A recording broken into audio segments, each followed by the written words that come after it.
Hello, good morning, all students. It's the fourth lecture, BSc Part First, Physics Mechanics, Paper First. Students, we have seen about some introduction of frame of reference, निर्देश तंत्र के परिचय से संबंधित हम लोगों ने कुछ टर्म्स को देखा था गति में, स्थिति और गति। तो स्थिति और गति में विस्थापन, डिस्प्लेसमेंट, वेलोसिटी, वेग, एक्सेलरेशन मीन्स त्वरण, force that is F and momentum, संवेग P = mv। यहाँ इन सभी टर्म्स में और इसके अलावा बहुत सारी और टर्म्स होती हैं, बहुत सारे और पद होते हैं। इन सभी पदों में एक शब्द कॉमन है और वो है वेक्टर, सदिश। विद्यार्थियों, पिछली क्लासेस में आप लोगों ने सदिशों के बारे में पढ़ा है, खूब डिटेल में इसको पढ़ा है, समझा भी है। और यहाँ हर स्टेप में हमें सदिश शब्द से वाकिफ होना है। हमारे पूरे ब्रेन में ये चाहिए कि हम सदिश क्या है, सदिशों का वियोजन, इनको तोड़ना, इनके घटक, कंपोनेंट्स, ये सब क्या होते हैं, कैसे हम कैलकुलेट कर सकते हैं, इनका मल्टीप्लिकेशन, एडिशन, तो ये सारी चीज़ें आपको क्लियर होनी चाहिए। आज के लेक्चर में मैं थोड़ा सा ब्रीफ में वेक्टर्स के बारे में ही आपको बताने वाला हूँ। स्टूडेंट्स, वेक्टर्स क्या होते हैं? सदिश अगर हम बात करते हैं तो सदिश एक राशि है, भौतिक राशि। इस तरह की राशियां हो सकती हैं, इनके अलावा भी हो सकती हैं। भौतिक राशि जिस राशि में परिमाण यानी कि मैग्नीट्यूड के साथ साथ दिशा, डायरेक्शन, ये दोनों चीजें जिसमें हो तो हम कहेंगे उस भौतिक राशि को सदिश राशि कहेंगे। मैग्नीट्यूड भी हो, उसकी डायरेक्शन भी हो। यहाँ इनमें हम ये देखते हैं कि विस्थापन, इसकी अपना एक क्वांटिटी होती है और एक डायरेक्शन होती है। इन सब में यही चीज है। बल 10 से न्यूटन, अब 10 न्यूटन किधर की ओर? बल धक्का देने में लग रहा है या पुश करने में या पुल करने में, खींचने में, दोनों ओर से, तो बल है। कितने न्यूटन का है? तो ये न्यूटन हो गया, लेकिन वो धक्का है या खींचने का है और वो किस दिशा में है, इसलिए ये एक सदिश राशि है। संवेग, आवेग, ये सारी राशियां सदिश राशि होती हैं। विद्यार्थियों, आप एक सदिश वेक्टर ए, इसका निरूपण हम ये देखते हैं कि its value is equal to a x I cap plus a Y J cap. 2 dimension में ही ले लें। कहने को हम कह देते हैं कि A X A Y these are the components, घटक हैं ये, कंपोनेंट। लेकिन होते क्या हैं ये? ए एक्स से क्या अर्थ है, ए वाई से क्या अर्थ है, ये चीज हम देखें। इसी तरह से वेलोसिटी की बात करते हैं, वेग, जो मैं पिछले लेक्चर में आपको बता रहा था, v is equal to v x I cap plus v Y J cap. 2 dimension की ही बात करता हूं, metre per second. Then here what is v x, what is v y? Velocity है तो वेलोसिटी कुछ भी हो सकता है, लेकिन वी एक्स और वी वाई ये क्या हैं, ये आपके दिमाग में बिल्कुल क्लियर होने चाहिए। स्टूडेंट्स, एज यू नो कि सपोजिंग दैट कोई भी एक सदिश है और ये सदिश इस दिशा में है, सदिश ये है वेक्टर ए दिशा में, ऐसे ही वेग है इस दिशा में है, हवा का वेग हो सकता है इस दिशा में है। अब ये कौन सी दिशा हुई? डायरेक्शन तो है, लेकिन कौन सी डायरेक्शन है?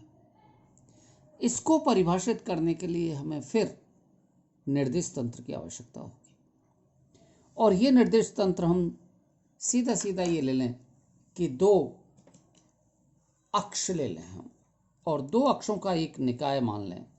सपोजिंग दैट इस तरह से ये निकाय हम मान लेते हैं, ये हम निकाय मान लें।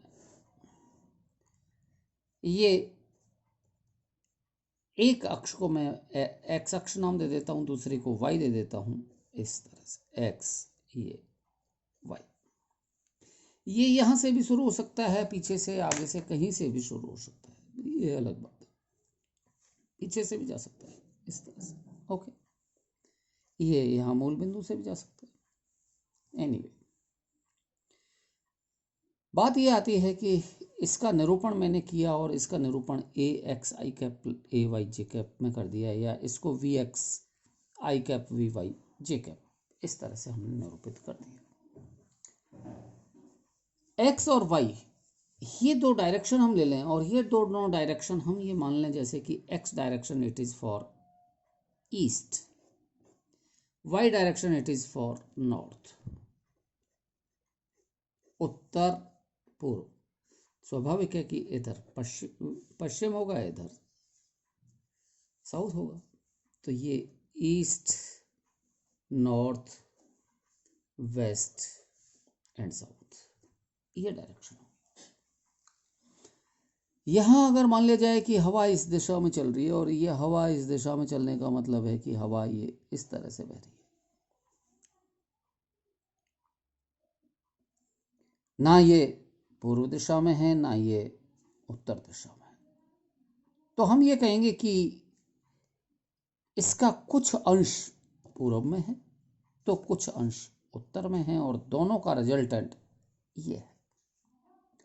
कितना अंश है, यही चीज कंपोनेंट में घटक होते हैं, और इस घटक को हमें जब ज्ञात करना होता है तो यहां से जब हम एक लंब डालते हैं इस तरह से, और एक लंब हम यहां पर भी डाल दें, ये मेरे पास में वाई अक्ष है, तो इधर से मैं एक लंब यहां पर डाल देता हूं, तो एक डिस्टेंस मेरे पास में यहां से लेकर यहां तक की होगी, और दूसरी डिस्टेंस ये यहां से लेकर यहां तक की। जितनी डिस्टेंस ये है उतनी ही डिस्टेंस ये। एक्स अक्ष की जितनी दूरी है ये इसका एक्स घटक है, यानी कि वी एक्स कहेंगे, वाई की ओर का ये घटक वी वाई होगा। ये निरूपण में होता है। इसी तरह से अगर हम इस सदिश की बात करते हैं तो इस सदिश के लिए भी मैंने यहां से ये कंपोनेंट्स लंब डाले, और यहां तक कि ये वैल्यू ए एक्स वैल्यू होगी और ये वाली वैल्यू ए वाई वैल्यू होगी, इस तरह से ये यहां तक हो सकती है। लेकिन चूंकि मैंने इस अक्ष को यहां से लिया है तो ये हम यहां तक ही लेंगे, ये वैल्यू, ओके, ये नहीं लेंगे। तो ये इसके कंपोनेंट्स होंगे। इधर ये वैल्यू भी यहां तक की ही ये वैल्यू होगी, ये है। तो इस तरह से ए एक्स और ए वाई ये कंपोनेंट होंगे, ए एक्स एंड ए वाई। कितनी वैल्यूज होगी, कैसे इनको एक्सप्लेन करें, मैथमेटिकली कैसे बताएं। तो हम ये मान लेते हैं कि ये एंगल थीटा है। इसका मतलब है कि सदिश वेक्टर ए एक्स अक्ष के साथ कोण थीटा पर है, एक्स अक्ष के साथ कोण थीटा पर है। इसी तरह से ये वेग एक्स दिशा के साथ थीटा कोण पर है।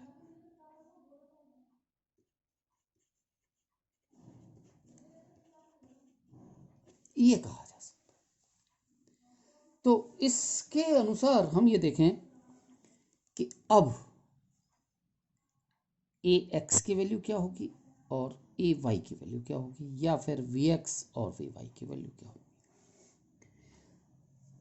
तो यहाँ स्वाभाविक है कि इसको थोड़ा सा ट्रिग्नोमेट्रिकल विधि से हम इसको कैलकुलेट कर सकते हैं। ये बिंदु ओ बिंदु मान लें, ये ए और ये बी। तो ट्राइंगल ओ ए बी में cos theta is equal to O B बटे ओ ए, आधार बटे कर्ण।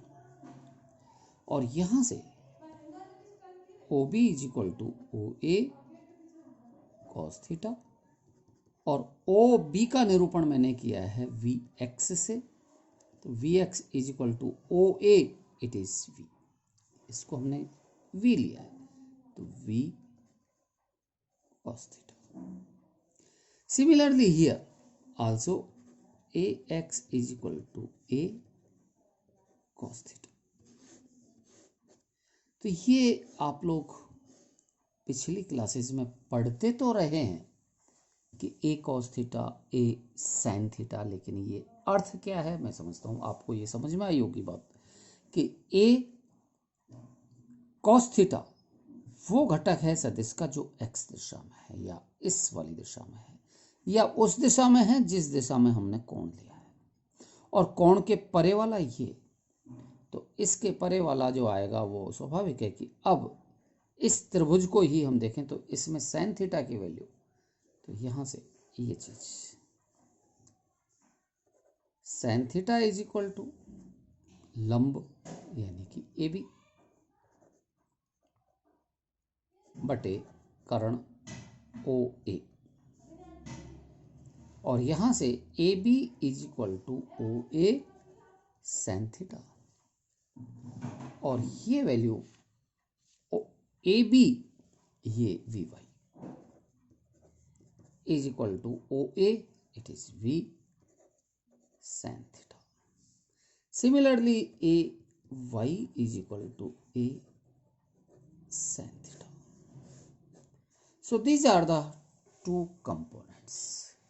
तो किसी भी प्रकार से हम ये कहें कि अगर कोई हमारे पास में सदिश है तो उस सदिश के दो घटक होते हैं। एक घटक उस दिशा में जिस दिशा में कोण लिया जाता है, और एक घटक उसके लंबवत दिशा में। जैसे यहाँ हम देखें कि ये एक सिंपल एग्जाम्पल है और इसमें ये एक सदिश है वेक्टर ए, और इस वेक्टर ए का ये कोण थीटा है। यहां से जब मैं ये लंब डालता हूं तो सिर्फ यहां तक की ये दूरी ए एक्स होगी, और इस ए एक्स की वैल्यू होगी ए एक्स कॉस थीटा। इसी तरह से यहां पर जब मैं ये लंब डालूंगा तो ये यहां तक की दूरी ए वाई दूरी होगी, A Y is equal to A sine theta. जितनी ये है उतनी ही ये होगी, A Y is equal to A sine theta. तो ये निरूपण हुआ। लेकिन एक और एग्जाम्पल हम देखें इसी वे में। ये कोई सदिश है बी और इसका ये एंगल थीटा है। तो यहां पर इसको मैंने एक्स एक्सिस लिया था, इसको मैं वाई ले रहा हूं। यहां पर ये भी मैं एक्स लेता हूं और ये मैं लेता हूं वाई, ये मूल बिंदु हो। तो इस केस में बी का ये घटक बी एक्स होगा जो यहां तक होगा। इधर ये घटक बी वाई होगा जो यहां तक होगा। तो जिधर एंगल थीटा होता है उधर का घटक कॉस में होता है और थीटा से परे वाला घटक साइन में होता है। इसलिए यहां b y is equal to होगा बी साइन थीटा और b x is equal to b sine theta और ये होगा बी वाई वाई, ये वाई इधर का घटक, तो ये होगा बी कॉस थीटा। सो ये निरूपण होगा। यहाँ सिर्फ ये समझने की बात है विद्यार्थियों कि जिस अक्ष के साथ में कोण बनेगा उधर की ओर उस अक्ष के सापेक्ष का घटक कॉस में होगा और उससे परे वाला घटक साइन में होगा। ट्रायंगल के नियम से भी हम निकाल ही सकते हैं इसको। इसमें ट्रायंगल ये वाला ले लेंगे, ओ बी ये है ही, और इसको मैं ले लेता हूँ ए, तो ओ ए बी ट्राइंगल यहाँ से मैं साइन थीटा के रूप में लूँगा। तो sine theta is equal to A B बटे ओ बी की वैल्यू हमने ली है बी वेक्टर। तो ये वैल्यूज निकल के हैं। सो मैं समझता हूँ कि एक सदिश को हम अलग अलग कंपोनेंट्स में देखें तो एक कोई सदिश ए है, इसकी value A x I cap plus a Y ji cap.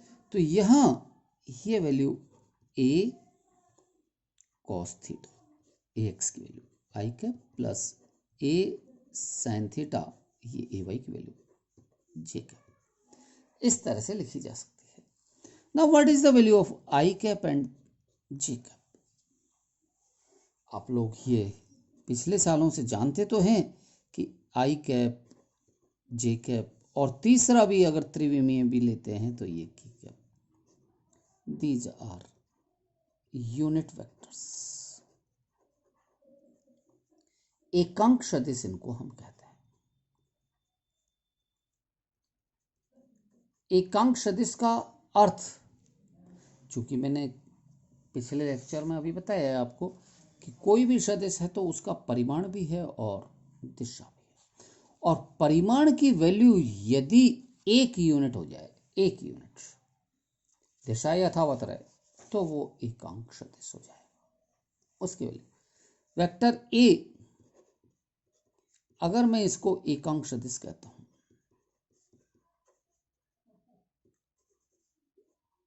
सदिश, तो इसकी वैल्यू एक और इसकी दिशा, अब इसकी जो भी दिशा होगी N cap, N cap means it में बी आई, इट में बी जे, इट में बी के, और जो भी इसकी दिशा, तो ये एकांक सदिश कहलाएगा जिसका परिमाण एक होगा। ये है एकांक सदिश है ये। अगर हम त्रिविमीय की बात करते हैं तो इन 3D वेक्टर ए में भी त्रिविमीय दिशा के लिए सदिश की परिभाषा अगर हम देखते हैं तो इसका उदाहरण सीधा सीधा ये हो सकता है कि जैसे कोई पक्षी आकाश में उड़ता है और ये उड़ते हुए नीचे से ऊपर की ओर जा रहा होता है या ऊपर से नीचे की ओर आ रहा होता है, तो डायरेक्ट ये सीधा सीधा ऊपर से नीचे नहीं आता, ये थोड़ा फ्लैट भी होता है। और फ्लैट होने का मतलब एक्स वाई तल में भी चलता है और जेड में भी चलता है। तो इन तीनों के रूप में तीन घटक बनेंगे। जैसे यहाँ ये दो घटक बने थे तो इसी तरह से ये तीन घटक होंगे, ए X, A Y, A Z. X दिशा के लिए आई कैप, वाई दिशा के लिए जे कैप और जेड दिशा के लिए के कैप। इस तरह से हम इनको निरूपित कर देते हैं। ए एक्स का एक्स अक्ष के साथ कॉस थीटा होता है, ए वाई का एक्स अक्ष के साथ में अगर थीटा लिया जाए तो ये साइन थीटा के रूप में आएगा, ये भी साइन थीटा के रूप में आएगा। तो ये चूंकि ये तीनों अक्ष परस्पर लंबवत होते हैं। एक बात और है विद्यार्थियों कि जैसे यहां से मैं इसको ही देखता हूं कि vector A is equal to 2 dimension का है, A cos theta I cap plus A sine theta J cap. इस ए वेक्टर को ए वेक्टर के साथ में मल्टीप्लाई कर दिया जाए। मल्टीप्लिकेशन के दो तरीके होते हैं, एक तो क्रॉस करके करें या एक डॉट करके करें। तो यहां डॉट प्रोडक्ट अगर हम करते हैं ए डॉट ए, तो ये हमारे पास में बनेगा A dot A is equal to A cos theta I cap plus A sine theta J cap dot product A cos theta I cap plus A sine theta J cap. और जब हम इस डॉट प्रोडक्ट को हल करते हैं तो पहली टर्म इसका इसके साथ में मल्टीप्लाई करेंगे, तो इन दोनों का मल्टीप्लिकेशन ए कॉस थीटा का square into I dot I plus इसका इसके साथ में ए साइन थीटा का स्क्वायर जे डॉट जे, और जितनी भी रेस्ट टर्म होंगी इसका इसके साथ में मल्टीप्लिकेशन में जे डॉट आई आएगा, इसका इसके साथ में आई डॉट जे आएगा। तो चूंकि आई डॉट जे या जे डॉट आई इनकी वैल्यू होती है 0, तो केवल यही दो टर्म आएंगी। I dot I is equal to 1 होता है, J dot J is equal to भी 1 होता है। तो ये वैल्यू दोनों की दोनों इनकी वैल्यूज 1 होगी। तो हमारे पास में जाएगा A square cos square theta plus A square sine square theta means A square into cos square theta plus sine square theta, और यहां से ये वैल्यू 1 मीन्स ए स्क्वायर। इसका मतलब vector A dot A is equal to A square means a is equal to under the root a dot a।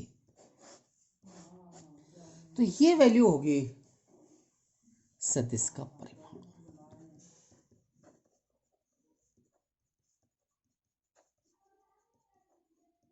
विद्यार्थियों, in future आपको mechanics भी पढ़नी है और फिजिक्स भी पढ़नी है, और वहां पर बहुत सारी जगह ऐसी आएंगी जहां हमें परिमाण ज्ञात करना होगा। तो हम सीधा सीधा परिमाण क्या करते हैं, सदिश को सदिश के साथ में डॉट प्रोडक्ट करके उसका अंडर रूट कर देते हैं। तो ये रिजल्ट आएगा परिमाण के लिए रिजल्ट। इसके अलावा डायरेक्शन की बात करते हैं कि ए एक्स की डायरेक्शन क्या होगी, ए वाई की डायरेक्शन क्या होगी, ए जेड की डायरेक्शन क्या होगी। तो A X is equal to मेरे पास में आया था A X is equal to A cos theta, और यहाँ कॉस थीटा के आधार पर थीटा इज इक्वल टू मिल जाएगा कॉस इनवर्स। इस इक्वेशन से theta is equal to cos inverse A X upon A. तो ये सदिश की दिशा हो जाएगी एक्स अक्ष के साथ। इस तरह से हम सदिश की डायरेक्शन को भी इंट्रोड्यूस करते हैं, उसका भी हम पता लगाते हैं। तो ये एक सदिश के बारे में हल्का सा इंट्रोडक्शन था आपके सामने कि इस तरह से हम सदिशों को परिभाषित करते हैं। नेक्स्ट जो हमारे पास में है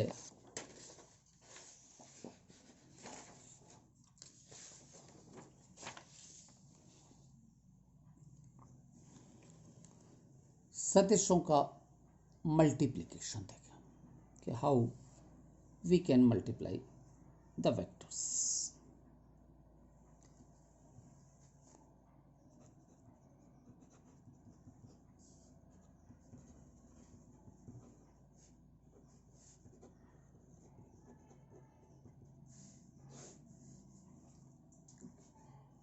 केवल डेफिनेशन से पर ही हम ना जाएं। Supposing that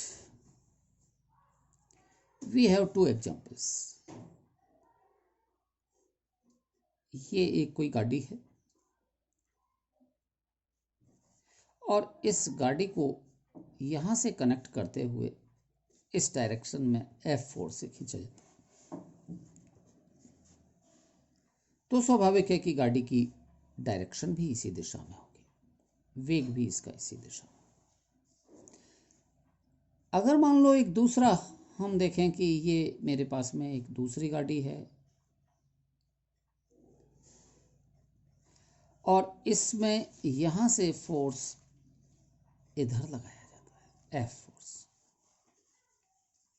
ये फोर्स भी मान लिया जाए कि 5 न्यूटन का है और यहां पर ये भी 5 न्यूटन का फोर्स है। तो परिमाण फोर्स के लिए इक्वल है, लेकिन यहाँ की डायरेक्शन आई कैप डायरेक्शन हो सकती है, लेकिन यहाँ की डायरेक्शन आई कैप भी है प्लस जे कैप भी है। अब कौन सी दिशा है ये हमें नहीं पता। डायरेक्शन आई में भी है, डायरेक्शन जे में भी है। आई और जे में किस तरह से है कि अगर मैं यहाँ पर ये देखता हूँ,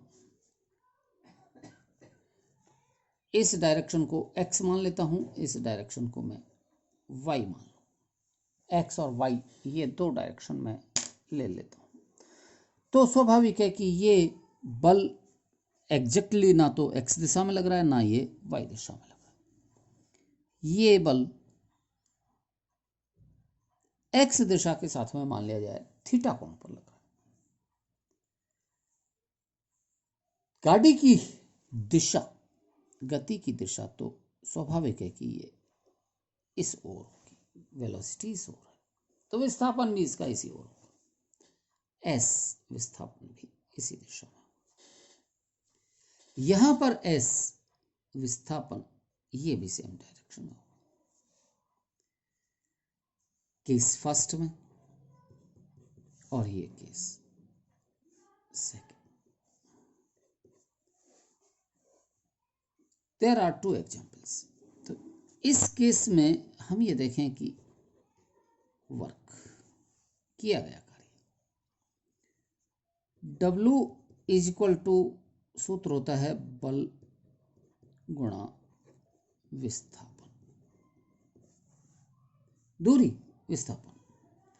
और ये दूरी मान लिया जाए कि विस्थापन को मैं, चूंकि विस्थापन x दिशा में है, शुद्ध रूप से x दिशा में है, तो इसको dx से निरूपित कर लो, x दिशा का विस्थापन। तो dw, since dw is equal to, और वर्क किया गया कार्य एक अदिश राशि होता है, dw इज इक्वल टू बल F गुणा विस्थापन dx, और F इंटू dx, मल्टीप्लीकेशन कर रहे हैं। और इस F इंटू dx में F I cap, dx it is also I cap, यानी कि F into dx I cap into I cap, और आई कैप इंटू आई कैप इसकी वैल्यू 1। क्यों होगी 1? क्योंकि इन दोनों के बीच का अगर हम कोण की बात करते हैं या कुछ भी है तो ये वैल्यू इस रूप में आ जाएगी, it's value is equal to 1। तो ये एक शब्द होता है डॉट प्रोडक्ट से, अदिश गुणनफल से, और I dot I is equal to 1। अदिश गुणनफल इसलिए कि दो सदिश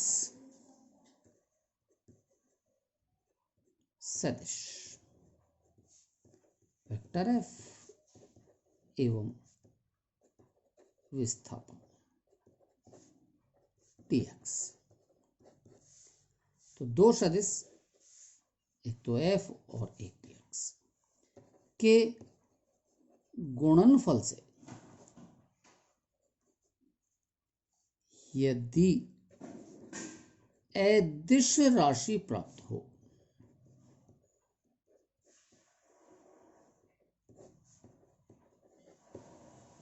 स्वाभाविक सी बात, यहां पर दो सदिश है, बल भी सदिश है, विस्थापन भी सदिश है, दोनों का गुणा कर रहे हैं, लेकिन कार्य मिल रहा है और ये कार्य हमेशा एक अदिश राशि होता है। तो ये किया गया कार्य अदिश राशि। सो डी डब्ल्यू दो सदिशों का गुणनफल और रिजल्ट मिले अदिश राशि।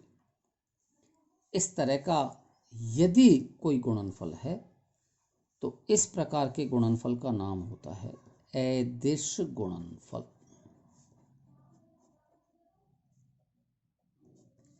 या इसको कहते हैं हम सीधा सीधा डॉट प्रोडक्ट। यदि दो सदिश राशि हों और दोनों सदिश राशियों के गुणनफल से एक अदिश राशि प्राप्त हो तो इस प्रकार के गुणनफल को अदिश गुणनफल यानी कि डॉट प्रोडक्ट कहा जाता है। ये चीज तो केस फर्स्ट में थी, लेकिन अब हम केस सेकंड पर आते हैं। केस सेकंड ये है, बल ऊपर लग रहा है, 5 न्यूटन हो सकता है, ये भी 5 न्यूटन हो सकता है, परिमाण है। इधर ये एक्स दिशा में, विस्थापन एक्स दिशा में। केस सेकंड, कार्यरत बल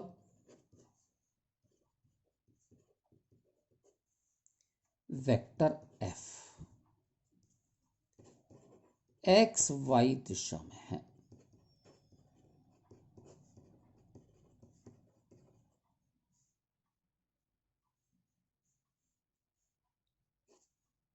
ई एक्स वाई दिशा में,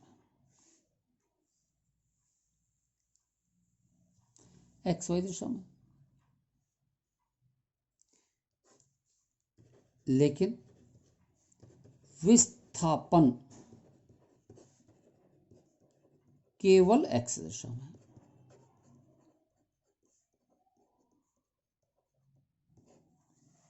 बल तो दोनों ओर लग रहा है, लेकिन विस्थापन तो एक्स ही दिशा में है। इसलिए एक्स दिशा में बल का घटक, अब हम उस स्थिति में आते हैं जो मैं अभी अभी आपको बता रहा था कि इस दिशा में एफ बल कार्य कर रहा है। ये डायरेक्शन एक्स की दिशा है, इधर ही विस्थापन है। विस्थापन और एक्स दोनों एक ही दिशा में, ये डायरेक्शन थीटा। तो यहां किया गया कार्य डी डब्ल्यू एक्स दिशा के विस्थापन से है, और इस एक्स दिशा के विस्थापन में इस एफ का एक्स दिशा में घटक एफ एक्स लिया जा सकता है। तो ये एफ एक्स गुणा डी एक्स, ये हमें लेना होगा। एफ कंप्लीट नहीं होगा, इसका एक्स घटक काम में लेना होगा। Means D W is equal to F cos theta into D X. इसका ये वाला घटक मैं अभी आपको बता रहा था कि जिधर थीटा होता है उधर का घटक, तो ये घटक एफ कॉस थीटा होगा। तो F cos theta means D W is equal to F into D X into cos theta.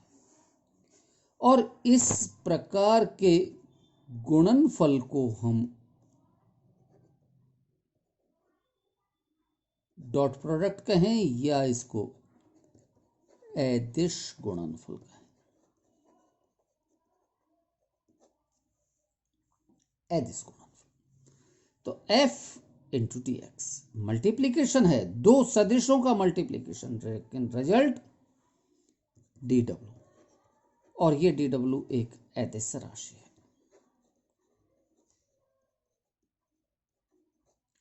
तो विद्यार्थियों, दो बातें यहाँ हमें एक्सप्लेन होती हैं, दो बातें पता लगती हैं कि कोई सदिश, मान लेते हैं इन जनरल कि एक सदिश हमारे पास में ए वेक्टर और दूसरा सदिश हमारे पास में बी वेक्टर।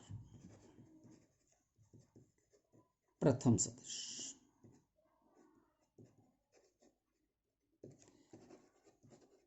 द्वितीय सदिश, दो सदिश, और इन दोनों का गुणनफल यदि अदिश राशि होता है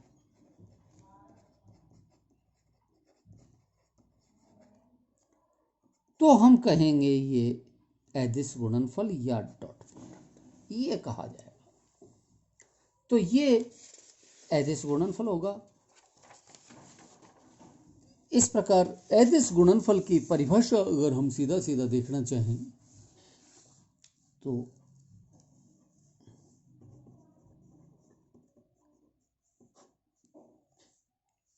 परिभाषा,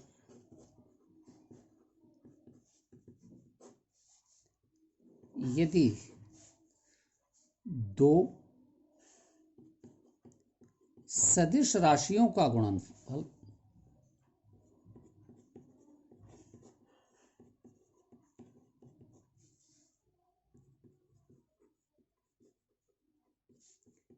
एक अदिश राशि प्राप्त हो,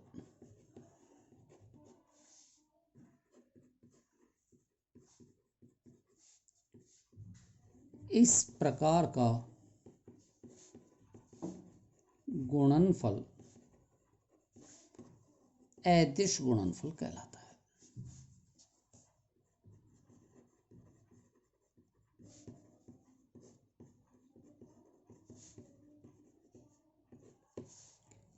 means vector A dot vector B, इसका रिजल्ट एक अदिश राशि,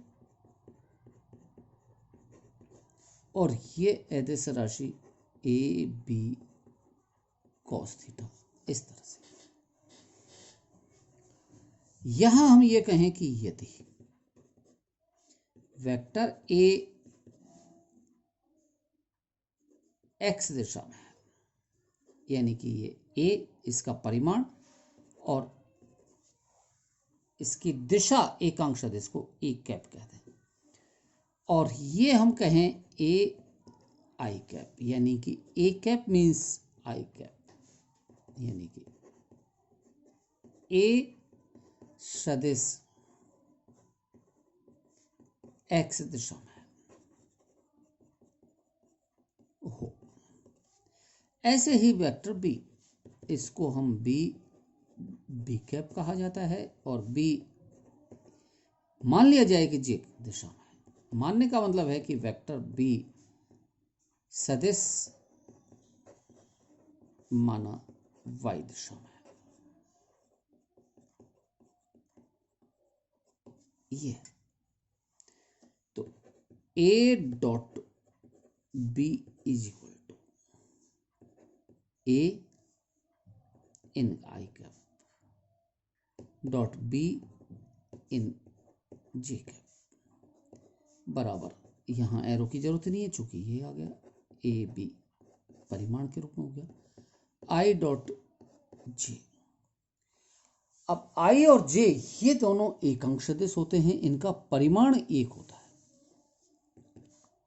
तो ए बी इंटू एक गुणा एक परिमाण एक इंटू इन दोनों के बीच का कोण और इन दोनों के बीच का cos theta is equal to cos 90 means A B into 1 से गुणा करेंगे तो 1 ही रहेगा कॉस 90 और कॉस 90 की वैल्यू हमेशा 0 होती है, तो ये value A B into 0 means 0।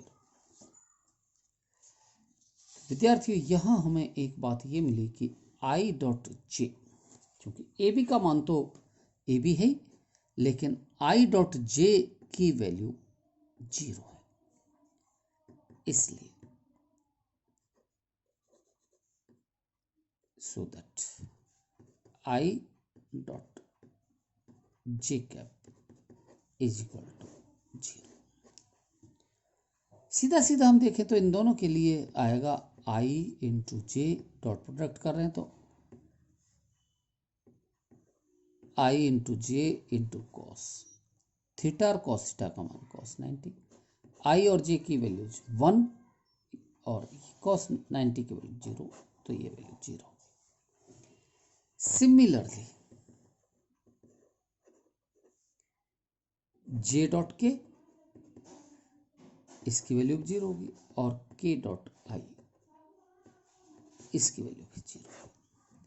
चूंकि आई जे के ये एक्स वाई जेड तीन अक्ष हैं, एक्स वाई और ये जेड। इधर का एकांक सदिश आई, इधर का एकांक सदिश जे और यहाँ का एकांक सदिश के, और इन सब के बीच का कोण, ये कोण 90 डिग्री, ये कोण 90 डिग्री और सब के बीच के जो कोण होंगे वो सब 90 डिग्री में होंगे। इसलिए I dot J is equal to J dot K is equal to K dot I is equal to 0। तो डॉट प्रोडक्ट में ये मान 0 होगा। लेकिन सदिश दो सदिश एक ही दिशा में हो, एक समान दिशा में हो, यदि दो सदिश, मैं पहले भी इस एग्जाम्पल को ले चुका हूं, A vector and B vector are in same direction,